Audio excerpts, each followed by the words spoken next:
All right, so I'm Nic Harcourt, and right here in my hands, I've got Chicano Batman's brand new album, and it's called Notebook Fantasy. You should know that these come in lots of different colors, so there's a color for everyone. This one is clear. You can see right through it. That one looks fire. Welcome, guys. Yeah, you got the best one, right? So good to see you. I got the best one. Yeah, I think so. I've seen 4 of them. I don't know. I never listened to Transparent. We'll put this one away. The Transparent records, I don't really listen to them. It's kind of weird.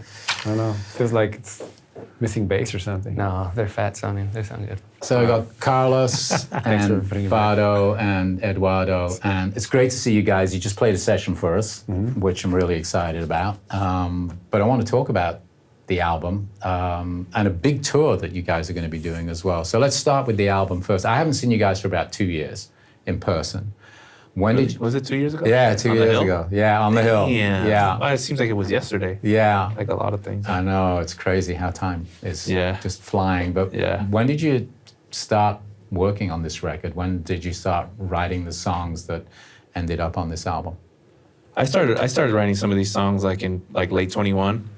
And it was after I guess this is a departure point, huh? But we had a COVID. We had COVID. I got COVID. In what's the city? The last show that we didn't play Minneapolis. in Minneapolis, yeah. So I got COVID, and then we weren't able to go do the show. Got home. It was around Christmas time, so I wasn't had to quarantine in my studio because wife was like, no, you can't come in. Yeah, for you sure. gotta stay in your studio. Yeah. So I got my stuff there, and I just started playing my acoustic guitar. I just had this idea. I got, with Invisible People, there was a lot of production involved. It was a lot of going on Pro Tools and recording stuff on Pro Tools. So for me, it was like, let's go back to basics. Let me just pick up a guitar and just focus on writing songs. Forget about beats and flangers, you know what I mean? Let's just write a simple song. Mm-hmm. So I just started recording. I recorded at Primavera, I think, and then a few other ones, and that was a start. I had this vision for songs that were love songs, but then, I wanted to write songs that were relatable to everybody. And to write love songs, painful love songs. Love and pain was kind of the vision, and I talked to Eduardo about it, and we just got together. Eduardo came over, and we would just have long kind of therapy sessions, We've been a band for 20 years, right? So it was a lot of, okay, let's make a new record. We got to kind of heal together. Right. You know what I mean? So there's a lot of that. So in these conversations, we'd also talk about the aesthetics of the record, right? And so he was like, yeah, let's just make songs that everybody could relate to. And I remember you mentioned Bob Marley, and you mentioned Bob Marley a lot. And I thought it was, we're going to make a reggae record? No, no, not at all. But I understood what he meant. He meant let's have big, pure songs, big chords. And he had his song that he brought, which ended up being Parallels, that we ended up turning into he was like, well, let's check out the song. And I was like, oh, cool, let's make it a duet. Let's both sing on it. So I think Parallels is a strong foundation of the record as well. Era Primavera, we just put it out, just came out. That was kind of one of the first ones too, but forget what songs are. But, and then, we had sessions with Carlos and ended up, getting the sketches for Fly. Uh-huh. We just had did a bunch of recordings at my studio, and just developed it at Eduardo's studio. I was like, hey, what should we do? And what else? Who was the Way You Say It? Was that? So every song had a different journey, Mm-hmm. So Carlos, you're living on the East Coast now, right? Yes. So I presume you guys have to studio time when you come in. Yes. How did that work? Yeah, so they were working on songs Bardo was bringing in and Eduardo, and I had my little stockpile happening out there in my little home studio, and I had a bunch of ideas, and Fly was one of them. I had that progression and music lying around, and was saving it for when we met in person. And we had a session at Bardo's house, at his studio, and I showed it to them, and I just started, snowballing into a bunch of really great ideas. It was a lot of fun. Notebook Fantasy was one of that's the one I'm thinking about. That's another one. Remember we went into Eduardo's studio? Yeah, Notebook Fantasy, I had it around for a while, the music, and Live Today, some stuff that I was saving for the band. I have a bunch of, like all of us, we all write music all the time. Right.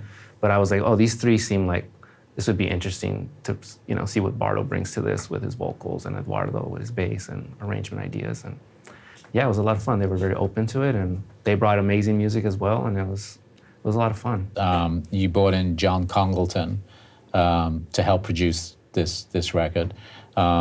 He's done a whole bunch of stuff, but he's probably best known for his work with St. Vincent, I guess. Yeah. How did you come to work with him, and what did he bring to the Chicano Batman mix?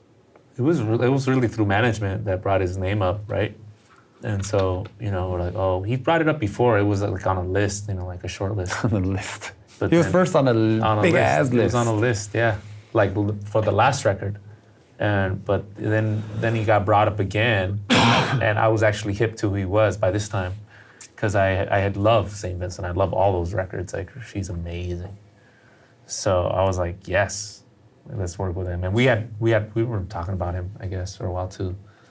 So it was kind of crazy. Me and Eduardo pulled up to a meeting with him, and we just started talking whatever ideas we had.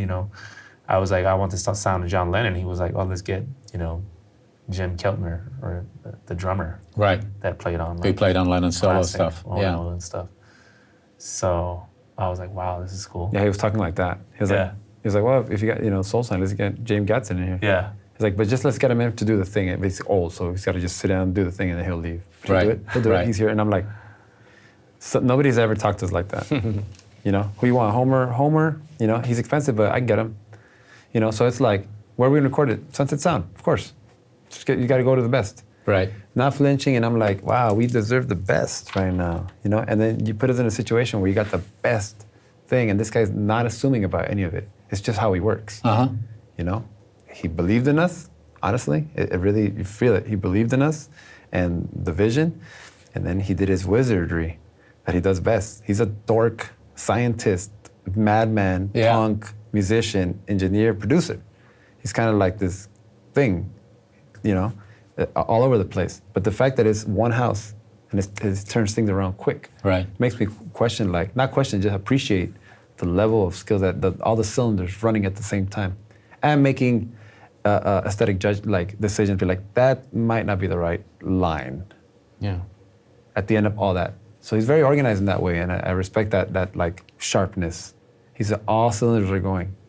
He's very unique in that, we talk to a lot of producers, and a lot of producers, they need their engineer, they need to work at a certain studio to get the sound that they want, that they're known for. John is not like that. John is the engineer. He is the mixing engineer. He is the person setting up the mic. He can go anywhere. So he can go anywhere and that's what deliver we needed. what he does. Yeah, and that's what we needed. We talked to a lot of people. We had to go to their place in the East Coast. That's tough for these guys. We have children, wives, and John was. We were supposed to work out of his studio, but it was getting renovated. And he's like, "We'll go to Sunset Sound. We'll go wherever. I can do it." Yep. And it was crazy. He was turning knobs, setting it up, getting the sounds with an amazing quickness. sounds. And they were amazing sounds, and it was a sight to behold. It was really special. He wouldn't really use that much compression and stuff either. It was pretty like going through the board, just EQing the board a little bit. It was kind of a really interesting. I mean, yeah, like they're saying, a very efficient approach. Yeah. A lot of music today is very compressed, and for listeners that don't know what that means, there's this kind of distortion. They equalize the sound so it's loud. You squash everything into a narrow band. And there's no dynamics. Right. So imagine having a conversation where I'm talking like this the whole time. Your ear gets fatigued, you don't want to listen after a while. And John was thinking, let's do the opposite of what everyone's doing. Let's make a record with dynamics, without a bunch of compression, where you hear like the performance, you hear the little squeak happening on the fret, if you listen for it, the voice. And I think that's the reason his lyrics and his singing really resonates more than ever on this record for me, is because there's dynamics there. He's quiet, he's loud. You feel the emotion because of that. Right. It's such a turn from all the other stuff where we leaned into that 60s or like breakbeat or lo-fi or whatever production. It is like, John, he took that out. He's like, we're not using that. But we also had decided as a band, we're not using that anyway. We're gonna go more Steely Dan with it. you know, and then start there and then see where we go, you know, in the terms of clarity of it, you know. Yeah, G and C as a chorus. Try that. Yeah, our last beautiful teletone. Classic, right? Bruce Springsteen, G and C. Right. You know, A minor, D minor. I'll take one of those. Open chord on a I can do that. wow. Yeah, how Genius. big that sounds. I feel like our last record was definitely leaning into the opposite, where it was very, and it was amazing. Like we worked with Sean Everett, and he did amazing things to that record. But we were also really deeply into that world. Yeah. You know, I felt like I rolled into the production and became a producer through that as well. You know, just really chopping. But I was like over it by the time I was in my studio at late 21. I was like, no, I just want a fucking open G, open C chord, you know what I mean? And so he was also on that page, also like, I think it's you know, you realize that it's a collective thing. You know, obviously it's cultural waves, right? There's all kinds of musicians making music. It's like fads, whatever, blah, blah, blah. It's at the end of the day, it's just people trying out different ideas, right? So it's like, you know, moving past ideas or going into new ones. I never thought that like a Scorpion tune, it was cool, you know what I mean? But then I'm on the, you know, listening to that one song. What is it again? I always forget the name. Winds of Change on the freeway. After we made the record, I was like, oh, I understand it now. I like this drum tone, you know? And that was something new for me, you know? And I'm really into like 80s aesthetics, and like I could listen to that tune, you know, that you just showed me. Oh, the Blue Nile, yeah. And I could be like, I could appreciate the gated reverb on the snare, you know, because I like that shit now. I hear it. It reminds me of my childhood too, because I grew up with that music, you know. Yeah. But you know, it goes back to the David Bowie thing. I think for me is just like, you know, it's just playing with different sounds, playing with aesthetics, you know, and just, you know, this is where we are. So you guys have been doing this for a while now. You said 20 years as a band, 16 years, I think. It's 16 years. Recording, yeah. 16 years. Yeah, 16 years. Right. So 16. this is It's 2008. This is the fifth album. Yeah. And how has things shifted in that time for you, musically? Because, you know, we hopefully all evolve. Absolutely. In our lives and in our creative endeavors as well. And coming out of the pandemic, where a lot of creative people, musicians, artists, were just stopped and reconsidering, you know, how they wanted to proceed. Were you impacted by that at all? How do we come back as Chicano Batman after this time with a new album? Who do we want to be now? Absolutely. You know, and I think all of us are on different pages as to like what that means, you know, to every one of us. And I think that's, you know, what this album is, you know, us kind of reconciling our differences. I mean, that's kind of like a negative kind of saying, but that's pretty much what it is. You know, like I have, my vision is always like, I'm always changing. I come from like a visual art world since I was a kid, you know, like I was into comic books, and so like I love John Lennon. I recently just got into Bowie. We were talking about Bowie. Yeah, you were saying. But I think he's a great example of how like just he's constantly shifting. You know, he's into one thing one moment, and then he's just like kind of shifting because he's just playing. He sees. I saw his documentary, and he was also a visual artist when he was a kid, growing up, and he came out of that. And I really relate to people like that. Kurt Cobain is another person like that. Like they just literally like live their lives in notebooks, you know, and just drawing and just kind of like going through the world like that. I find myself in that same kind of spirit. And so for me, it's always, okay, what do I feel like doing now? So I think this is like, I just kind of went Bowie with it for a bit in terms of style, in terms of aesthetic, you know. In my own way, whatever that meant. I've been seeing all the photo shoots you're doing as well. Man, you got some great gear that Bowie would have been proud of wearing, I think. Thanks. Yeah. Yeah, I regret it all now, but now that you've seen the photo shoot. But I think that's what it's about, you know. Well, it'd be really weird if you had three guys who've been together for, you know, the amount of time you've been in a band together, if you all had the same ideas. I mean, that would be really weird, wouldn't it? I mean, everyone's going to bring their own, you know, who they are to the No, play. it's been really awesome for me. Like Carlos, you know, brings like, you know, you mentioned to him, like if you like, hit me with an R&B joint, he'll hit you with a lot of good tracks, you know, like early 80s and stuff that maybe that's not my wheelhouse. So it's like when it comes down to like, okay, approaching like a track that we put together, you know, it's very funky. So, okay, so I have to kind of like approach it from that world. Okay, I'm gonna be Luther Vandross now, you know what I mean? And that's kind of brings out a whole energy out of you, right? And I love playing, like it's almost like acting. And I really appreciate that. It's a lot of fun. I've always thought, you know, eclectic is a word that I was associated with for a long time, but I've always thought that this band is about as eclectic as it gets. I mean, there's so many different, three different personalities that come into the music, but also a lot of different musical styles as well. And you were just referencing three completely different people there. Is there any limit to the type of music that you can bring into Chicano Batman? That's a good question. But whatever it is, I'm always trying to just personally just put it aside, you know. I think this band could do anything, you know, with drums, without drums, you know what I'm saying? Like, I don't know, there's a lot more to explore. I think this album really, to me, really opened up the whole spectrum because there's a lot of respect for each other's ideas. So each one breathes more. So it's just because you have apples, like, you're gonna mess with tomatoes at some point. So let's just give it some water, you know, hook up your salad at some point. So for me, the process just opened up like that. And it's just like, the ideas are not stupid, they're just different. Right. You know? And so I think different is great. And I think, to me, that's what this album is. There's so many different songs on this album. Each one goes in its own direction, you know, and it's just like, very few of them go in the same direction. And I think that's awesome because I think it gives a lot of people an opportunity to identify with a different track within the same band. And I think that's where the eclectic experience starts to evolve, is to like, you mean things profoundly in a different way, you know, as opposed to the punk band or the metal band that plays, it's gotta be heavy, it's gotta be this, it's gotta be that. So I think now we're chasing a different type of sentiment with this record. And I think that sentiment opens up the spectrum of genres. And then what? So many different sounds. It's not like, okay, what's our sound? Like we don't have a sound. No.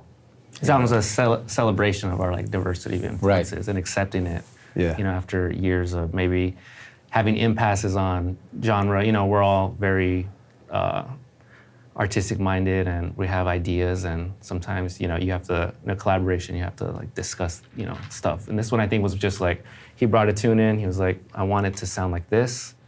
And we were all game about serving the song. Right. You know, as opposed to maybe serving our egos, like maybe something I would have done in the past. Like, I need to have a amazing guitar part on this song, no matter what. Now I was like, okay, I'm here to serve this, you know, piece of art you brought in and do the best I can. That's interesting. You know, I can relate to that, and I can relate to it in how I am in my relationships, right? Because this is a relationship, right? Yeah. It's the same thing, right? Whether it's my partner or my kids or whatever.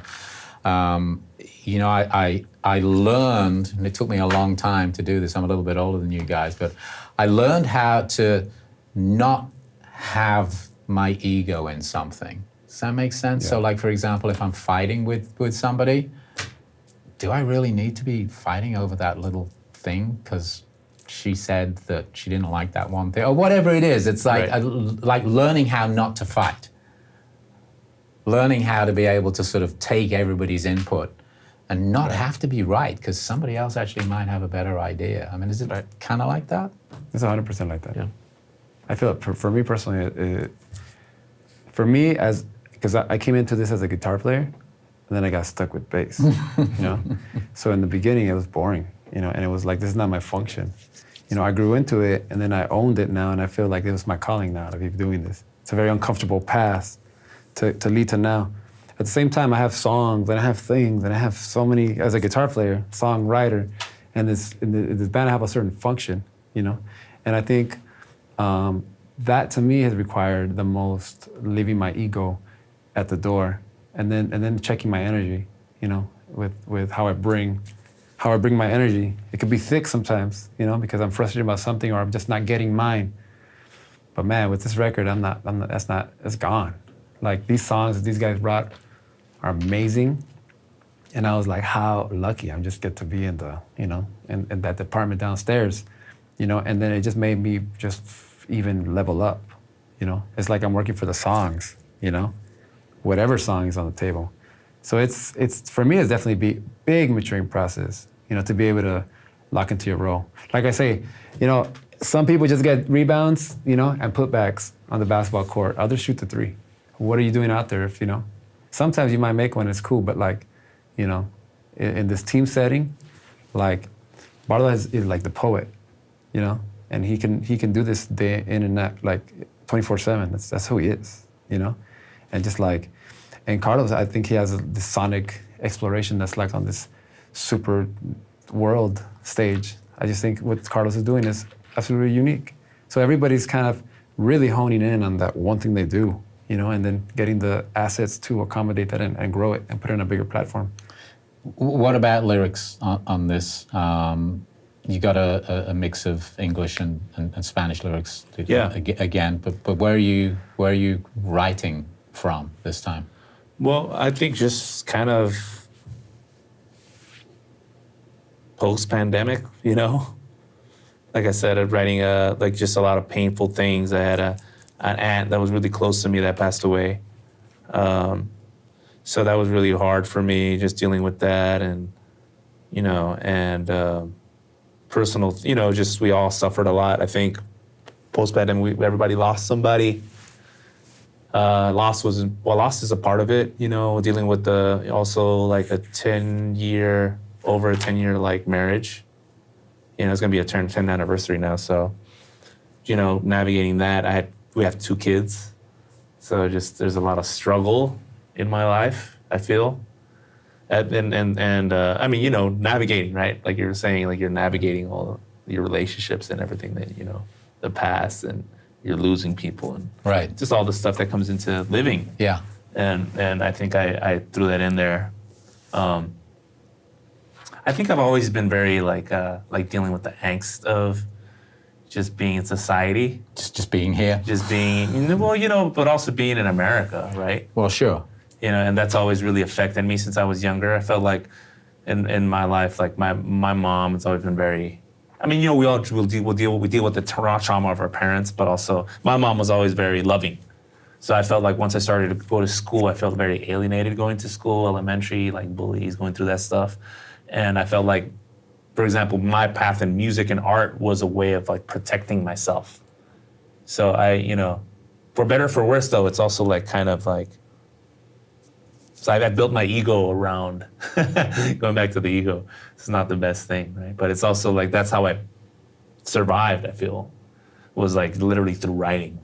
Yeah, I don't think ego is necessarily a bad thing. I Yeah, mean, but it could be, it is. It's also like, I'm also full of myself. Unless moments where unless you're allowed to get out of control. Let go of it too. It doesn't serve me. Yeah. You know what I'm saying? It's like learning how not to fight.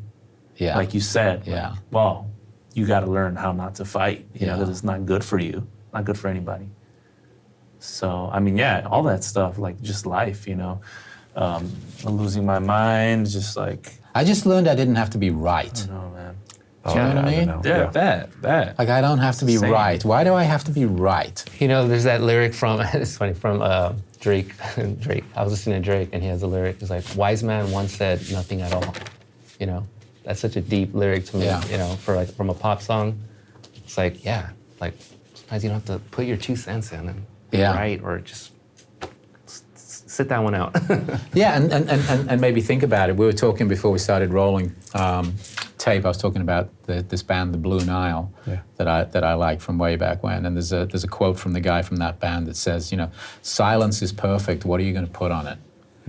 I love that. You know, so from the point of view of making a record, okay, so silence is perfect. What are you going to do with that? You know? That's great. I love that. Anyway, Yeah, that's great. So you're looking at some of the lyrics. I'm now. looking at some of the lyrics.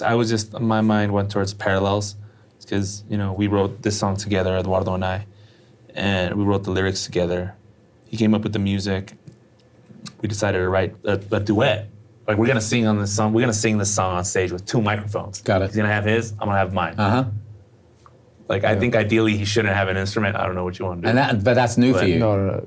Yeah, that's What do you want to do? I mean, I would You rock good with the bass. mic? Let's rock the mic. Yeah. Yeah, we're having this but I like the discussion bass. on the spot. I Yeah, but can like you the hang it bass. off your ass or something just to get on the mic? No. No. Yeah, it'll be something. Yeah, I get the headpiece right here. It's new for him because Yeah. he's never, we've had this conversation. He's like, bro, I don't know what I'm gonna do without an instrument. Yeah. Yeah.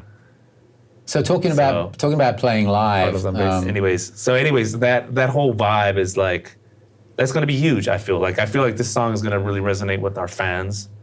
It may not be the song that our label picks for the next single. I feel like literally Parallels is the one that I've been feeling, because it's literally us talking shit to each other. Right. We're literally talking about our like fucking beefs but also what unites us.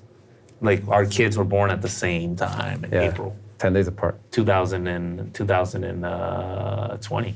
Yeah. They're best friends. Yeah, it's pretty crazy. They're best friends. Yeah, they go to the same daycare. That's real. Yeah. So we're literally talking about our lives. lives. Yeah. We started this band in 2008. You know what I'm saying?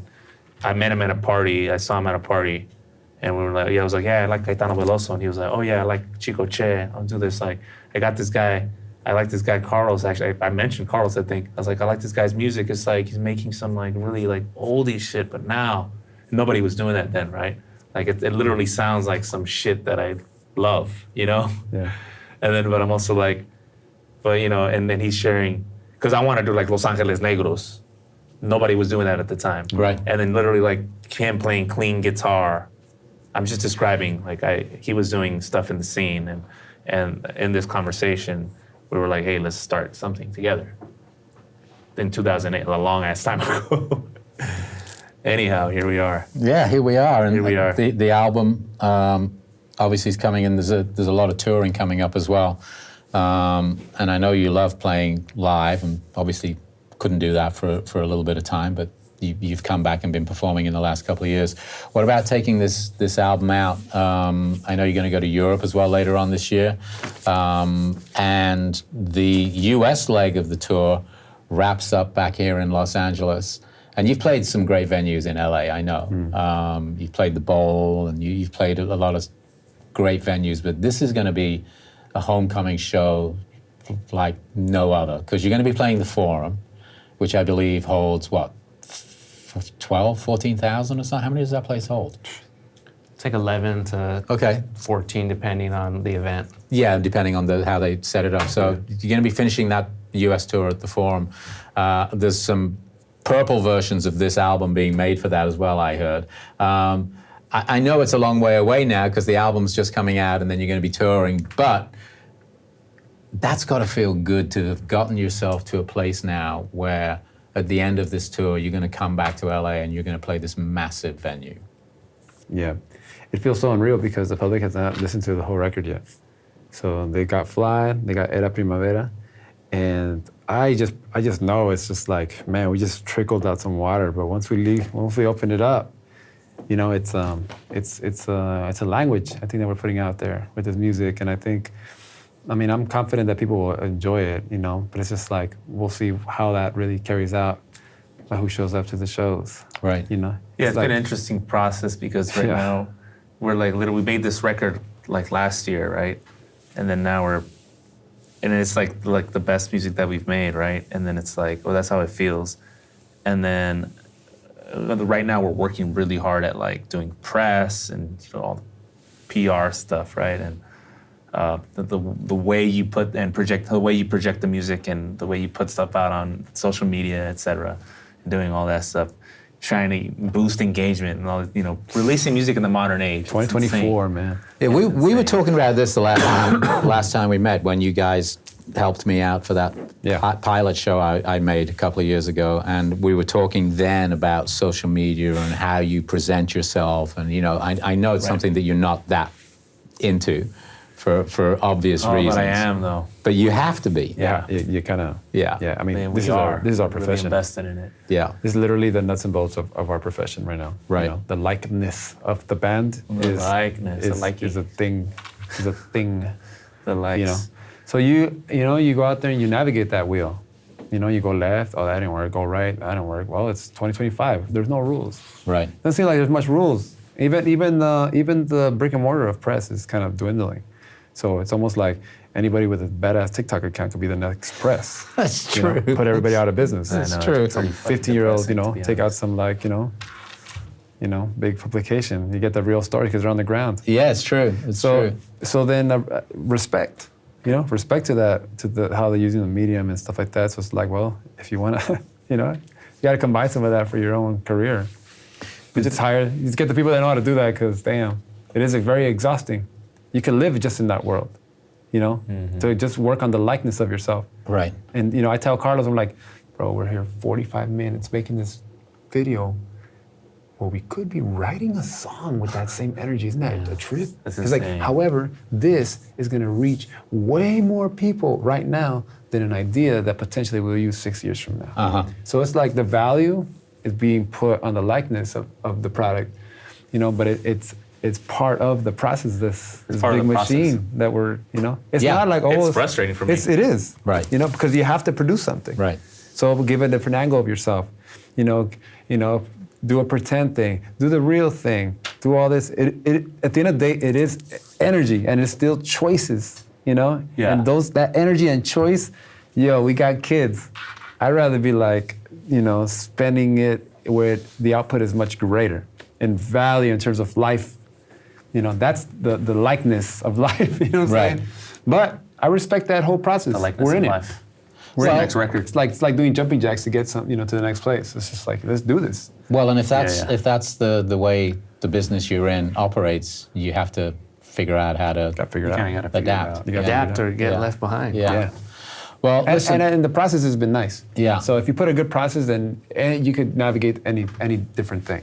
Well, thank you for coming and playing some songs for us here. I know you're doing a ton of PR and setup and all that stuff that bands have to do before a record comes out, but you came across here to the Deep Valley, my friend. Super deep. Deep Valley. Man, I didn't even know the 405 came over here. I was like, what the fuck? Yeah, I was like, I have to go south. I'm going back south on the 405. I thought I was in a different place. I was like, this SoCal sound, is this the right place? How to zoom out. Somewhere. How to zoom out. I was I'm already like, 40 minutes late.